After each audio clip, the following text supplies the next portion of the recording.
Alright, we thought it would be nice to share our experiences of going to meet Nintendo and play the Nintendo Switch 2. We got some really good hands-on time with different games. We've given a summary about some really surprising aspects of the console when you're using it in your hands. And yeah, you can come along for the ride. Now, I am not good at making these types of videos, so hopefully you enjoy it. Alright, what's it like to go and experience the Switch 2? Well, let's find out.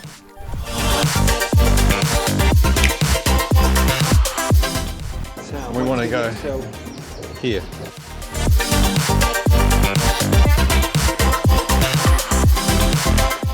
All right, we're going in, Glenn. We're going in. Let's go in. It's our time. It's our time, finally. Yeah. You're all right. Hello, you're all right. We just need to line up somewhere, I think. Yeah, you're already done, aren't you? Yeah. Cheers.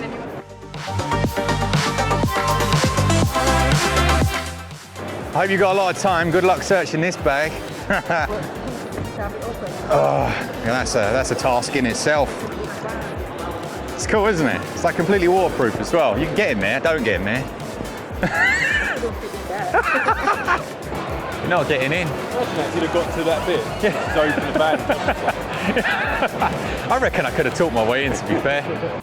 So after the security check, we were then led into an area that was basically all Mario Kart. So Mario Kart world as far as the eye could see. There was this fellow next to me having an absolute whale of a time, so he's chatting away during the footage. But we'll do a few gameplays in a few different sections and then just discuss our takes on those experiences. You see what I mean about the vibration? It's slightly different, isn't it? Yeah.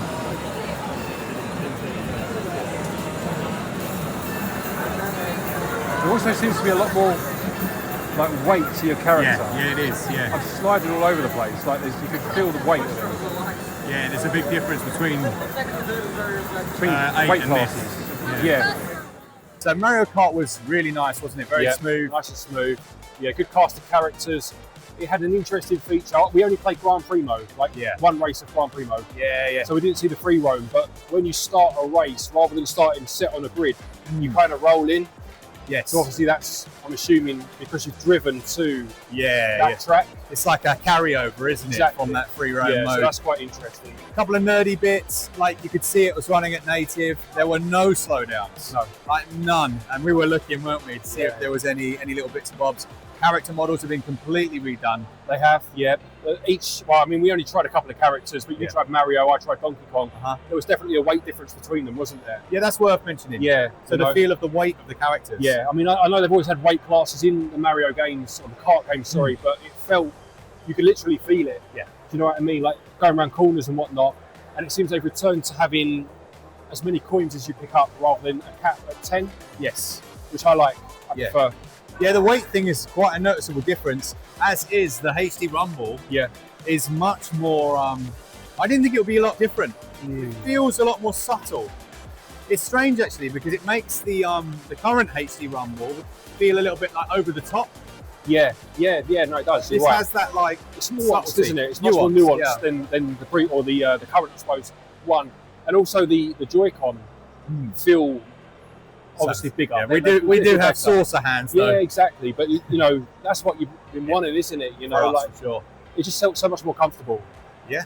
All right, the next one we did was Street Fighter 6. I played against Glen. This footage was actually the Nintendo guy recording over our shoulder, and he didn't include us in the capture, which he should have done. So we'll try to not use that footage as much as possible. And again, after the footage, we'll also tell you how that experience went before we go into Metroid Prime 4.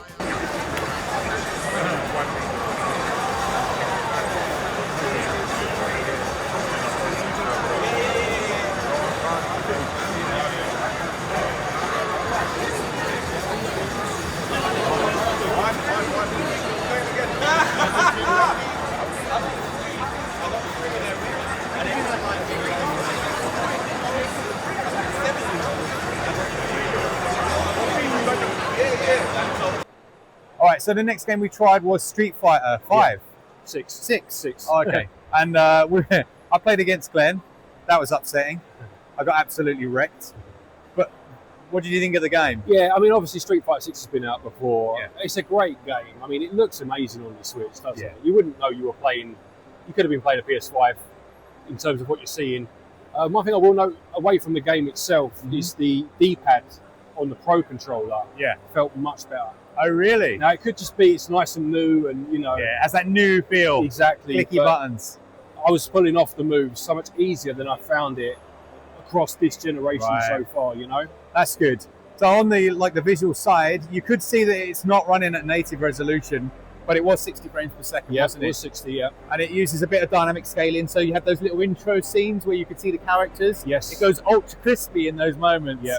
But like you say, in motion, in a game that's running at 60, you're not sat there going, this looks worse. No, and if you compare it to something like, say, Mortal Kombat 1 on the Switch, which I'm not bashing it, because I like Mortal Kombat 1, but like the screen tearing and, you know, the obvious the hair, things, you know, the usual issues. There was still some of that in terms of the hair. It still looked a bit fake, but there was no issue in terms of screen tearing, anything like that. And it has the modern control mode, which I'm assuming the PS5 version would have had as well. Yeah, you were annoyed about that, weren't you? I wasn't annoyed about it. It was just the fella that was filming us was giving it all the Billy Big Time, wasn't he? Was giving it like, when the stage on, I'm going to play, and then he played using modern controls. It was, come on, mate. Like, it was. If you're watching this, that was low, man. That was low. Good. I was like, take the camera, get filming. Exactly right. But yeah, I played a couple of rounds, got absolutely destroyed. But if you're wondering, like, does it hold up in terms of experience? It's exactly the same. Yes, yeah. Like, and to the point where I think if you had that, you then went to like an Xbox, a PlayStation, you wouldn't potentially be able to discern the difference. I think the vast majority of people wouldn't. Yeah, unless you're like, you know, well into it. Yeah. It played absolutely fine. Did. Looking forward to that one. Metroid Prime 4 was absolutely amazing. Like, there's just no two ways about it. It was silky smooth. Like, I know you say you can't tell the difference between 60 and 120 frames per second, but when you're using that mouse mode, the responsiveness is just instantaneous. So here are our thoughts on that. Yeah, the control's so good. So looks smooth. Very smooth. So smooth. It's very There's no fluid. latency at all. Oh, actually, that's a really good point. To try that out, the lady just saying to the guy there, like, try it on your lap. Like, see if it works on your lap. Okay. See what I mean? Like, that's obviously how most people are going to have to play it. Yeah. Let's just see if that actually works. Oh, it does work. It works. It's doable. Yeah, it's doable. All right. Yeah, it's not optimal. Nice one. Yeah, just a good bit of footage. Yeah. All right, so we played Metroid Prime 4 Echoes. No? Echoes. That one? I think, yeah. That 4, one? Definitely 4. Of Wisdom. Yeah. In the wild. Yeah, really. What's your thoughts? I mean, it's so smooth to control. Yeah. You went first and I filmed, and you could see it. And then when you play it, it's unbelievable how smooth it is. Yeah, so we played performance mode, which is 120 frames per second.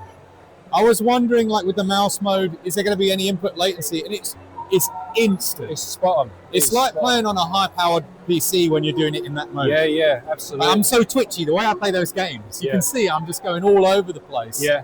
But you can do that. Perfect. You can, and not just that, like going into morph ball and out. You know, but still using the mouse when you need to and stuff. It felt so much more fluid. Yeah. Than I was expecting it to feel. And if you don't like mouse, you can just lift up your hands. Yeah. And it's gyro. Yeah. No, it's good. Very, very good. That part we played had you teaming up with the Federation. Yeah. And obviously they're just NPCs, but it's interesting. I wonder if that will carry through the game, or if you'll get lost and lose your powers and typical Metroid, you know. But I wonder. Yeah, and she didn't comment on multiplayer. I don't know if Nintendo said anything. Not that I can remember, to be honest. But you could see people outside of the boss shooting him. Maybe that was just for visual, right? Yeah, quite possibly. But I'd be intrigued to see how that works, because obviously Metroid, you think isolation. Yeah. We'll see. But no, it's good. Really good. In a game like Civ 7, and this is probably our first look at a Switch 1 game running on Switch 2, it really does shine. We will talk about mouse mode in its own dedicated video, but here's our Civilization footage. Oh my goodness. It's a mouse, and it works perfectly. Look, you got the zoom in with the analog stick. Oh, is that how you do the analog? You zoom in, you got the click and drag. Oh my goodness. Here's the weird thing, right? It stands up easy. Yeah. Like, I was thinking, like, is it gonna... Yeah, that's what I wondered. Like, it kind of wants to stand up. So what's actually on the bottom? It's the SLSR button. Yeah. And it just rolls across. But look, they've got this, that's right. Yeah. They've put these little feet on there. That's what I wondered about. Yeah. I hadn't actually seen that. It really stays up. Oh my. Oh my goodness. And then you got your 2 buttons as well. Yeah. That's crazy. I wonder what this one's for. Oh, you can just use that normally. Oh man. So you can pan the camera. So how do you, which buttons do you press when you're using the mouse? The 2 mouse buttons. The 2 mouse yeah, buttons. And you've got this click as well. To zoom. And you could bind those. Right. So it's a mouse with like loads of buttons. Nice. All right, so civilization and potentially mouse mode is more the focus here.